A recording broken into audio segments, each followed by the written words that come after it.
అమ్మా లక్ష్మి, ఒరే రాజా, లక్ష్మి మన రాఘవ కలెక్టర్ గా జాయిన్ అయ్యాడు కదూ, అందుకే మన వీధికి భోగం పట్టింది. మున్సిపాలిటీ వాళ్ళు రోడ్లన్నీ క్లీన్ చేస్తున్నారు, మురుగు కాలువలో పెనాయిలు కూడా చల్లుతున్నారు. ఆ చెల్లి చూడండి అమ్మా వైభవం. అందుకే వీధికి ఒక గొప్పోడు ఉండాలంటారు. అందుకే కదా ఈ వీధి గొప్పవాడిని ఉన్నాను.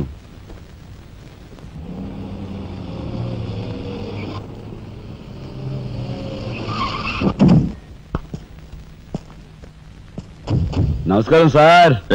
అదేమిట్రా ఈ సూట్లో భలే ఉన్నావన్నయ్య. బాబు నానమ్మా పద రామ్మా.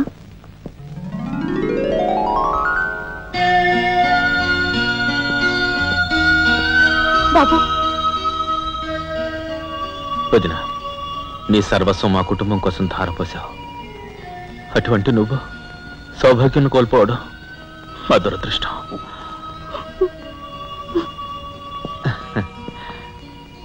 నేను కలెక్టర్ అయ్యానంటే అది మా నాన్నమ్మ ఆశీస్సులే.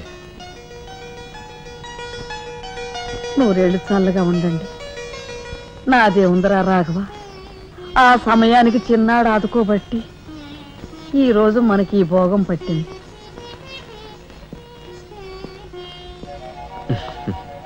నువ్వు లేకపోతే నేను లేని తమ్ముడు. You are my friend, philosopher and guide.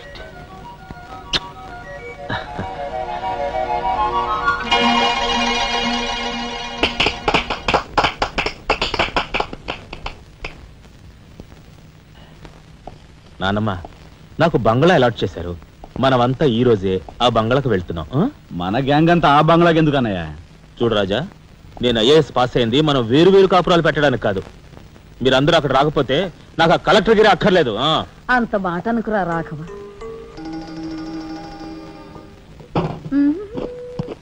కన్యా, ఏమిటి నువ్వు కూడా బట్టలు సర్దుకుంటున్నావా? తప్పదు కదా మరి. ఏమిటి తప్పదు? అక్కడికి వచ్చి నువ్వు మా పీకల మీద ఎక్కడానికా? నువ్వు రావడానికి వీలేదు. మా పెద్దోడు పోయి అన్నాళ్ళు కాలేదు. ఇంట్లో దీపం పెట్టకుండా ఉండకూడదు. అందుకని నీకెక్కడైనా మంచి ఇల్లు దొరికేదాకా ఈ ఇల్లు నీదేననుకో. ఏ నేను వస్తాను. బామ్మ నేను అక్కర్లేదు, ఇక్కడే ఉండమ్మా.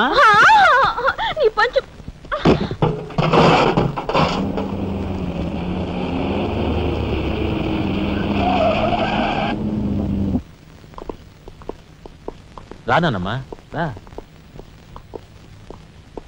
మామగారు ఆగది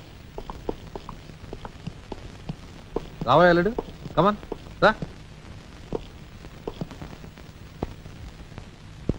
మీ తమ్ముడు టాక్సీ తోలుకు బతుకుతానని మా నాన్నతో అంటున్నట్ట. ఇదేమన్నా బాగుందా? తప్పేంది? తప్పే ఉందా? కలెక్టర్ గారి తమ్ముడు టాక్సీ డ్రైవర్ అంటే అవమానం కదండి. మా తమ్ముడు చేయన్నారంతన మీద వేసుకుని నన్ను చదివించాడు. వాడు జైలుకెళ్ళి ఇచ్చిన డబ్బుతో కలెక్టర్ అయినందుకు నేను సిగ్గుపట్టలేదు.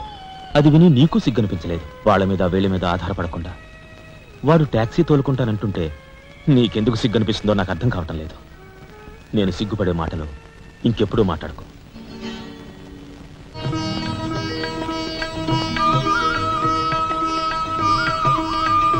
ఎంతసేపు రా? తొందరగా కానివ్వండి. ఈ వేళ నుంచి నీ లైఫ్ జమాజం. కింద నమ్మకాలున్నాయి. కసక్కం తొక్కించేసి జై మేళ జై. మీరంతా ఎదురేంట్రా? సరస్వతి పుత్ర, నీ ఎదురు మంచిది. ప్రసీ బోలో స్వతంత్ర భారత్ కి. టాక్సీ కడతావా? అమ్మని ఇది ఎదురైందేంట్రా బాబు? ఏంటి తలగొట్టుకుంటున్నావు? నా ఎదురు సంగతి నా బోణి సంగతి నీకు తెలియదు కాబోలు. నేను బోణి కొట్టిన టీ దుకాణాలన్నీ 5 స్టార్ హోటల్ అయ్యాయి తెలుసా? ఓరి నాయనో, నాకు ఈ టాక్సీ వద్దురా. ఏదో రిక్షాతో బతుకుతాను. రిక్షా గురువా, మా రాజాకి బోణి కొట్టమని రాణి నా ముక్కోటి దేవతలు పంపించారు. పైగా ఓణి పిల్ల కాళ్ళ వేళ పడితే కాదనకూడదు, ఉపనిషత్తులు ఘోషిస్తున్నాయి. ఆలోచించకుండా లాగించే తెలియదు వేయకుండా లాగించగరు. నారాయణ, ఇది పెద్ద నసకేసురా. తప్పదంటారా?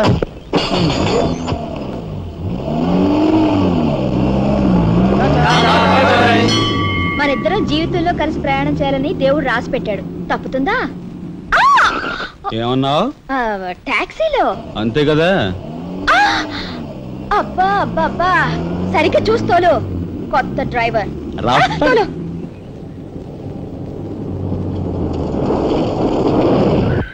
వచ్చిందిగా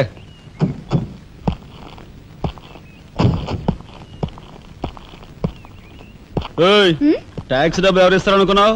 నీ బాబు ఇస్తాడు అనుకున్నావా? ఓయ్ డ్రైవర్ వి మర్యాదగా మాట్లాడడం నేర్చుకో. సామాన్లు లోపలికి పట్రా. డ్రైవర్లు సామాన్లు తీసుకురారు మరి ఇలా విసిరేస్తారు. నిన్ను చెప్తాను. డబ్బులు ఎంత? 15 రూపాయలు.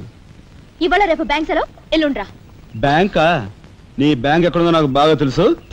ఎక్కడా? ఇదిగో ఇక్కడ. రేపు చేస్తావా? అభ్యంతరం లేదు. బయట బాగోదు. చెప్పు. ఆడదాని శీలానికి భద్రత లేకుండా పోతా భారతదేశంలో. ఎంత? ఇదిగో మోహన్ ఎప్పుడు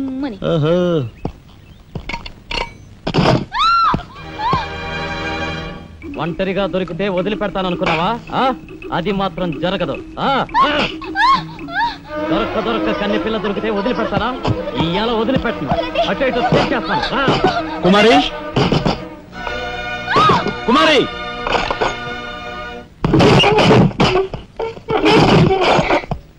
ఎక్కడికి పోతావో చిన్నవాడా, నా చూపుల్లో చిక్కుకున్న వన్నకాడా. ఎక్కడికి పోతావో చిన్నవాడా.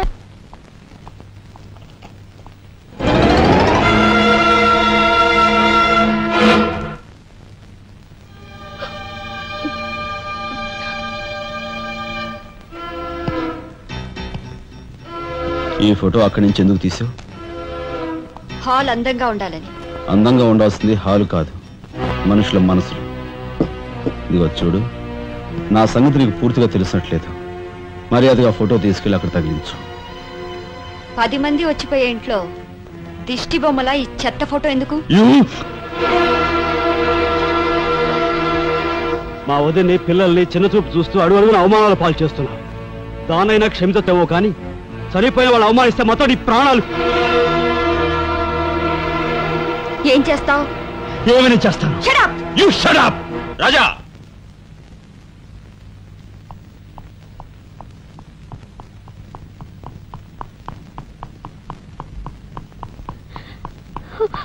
ఏమండి, మీరు లేకుండా చూసి మీ తమ్ముడు నన్ను నానా మాట్లాడినాడండి. ఇదిగో ఈవిడేవో చేతికి అందినవని కాజేసే రకం.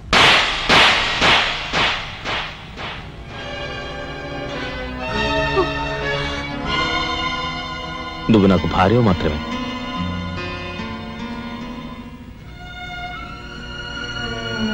వీళ్ళంతా నా ప్రాణం.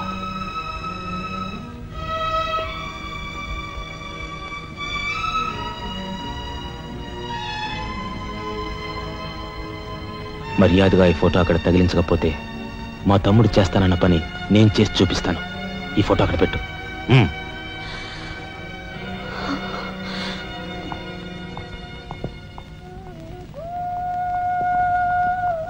సారీ అన్నయ్య. జరిగిన దానికి నేనే సారీ చెప్పాలి.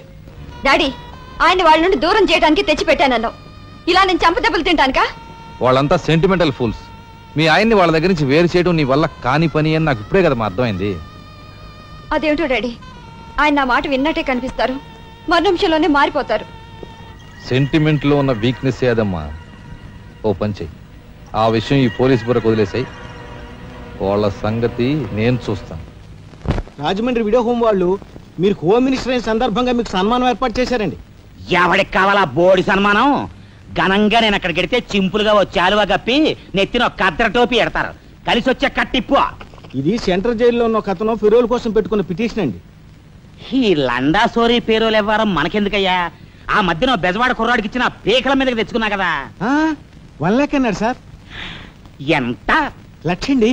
అయితే వాళ్ళని ఆడతా పాడతా లచ్చ తప్పులు చేసుకోమను. ఆనందంగా ఎట్టేస్తాను సంతకం. పొట్టిదా పొడుగుదా? పొడుగుదేనండి.